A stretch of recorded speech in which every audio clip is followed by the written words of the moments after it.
এতদিন হাতে টিএমসিতে ছিলাম, যতগুলা আছে তৃণমূলের কার্যকলাপ আমাদের ভালো লাগে না, পছন্দ লাগে না। আমার বাবা ঠাকুরদা করে আসছে তৃণমূল, এতদিনে দেখছি কোনোটাই খারাপ, মানে সবটাই খারাপ করছে ওরা, কোনোটাই ভালো হচ্ছে না।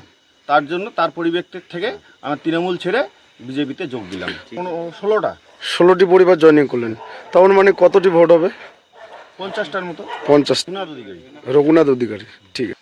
আজকে ভারতীয় জনতা পার্টির ধূপগুড়ি পশ্চিম মণ্ডলের মাগুরমারি 1 নং গ্রাম পঞ্চায়েতের 15/116 নং বুথের তৃণমূল কংগ্রেস থেকে 16টি পরিবারের প্রায় 50-এরও অধিক সংখ্যক ব্যক্তি পশ্চিমবাংলার তৃণমূল কংগ্রেসের যে দুর্নীতি, তৃণমূল কংগ্রেসের যে স্বজন পোষণ, এর প্রতিবাদে আজকে তারা ভারতীয় জনতা পার্টিতে যোগদান করলেন।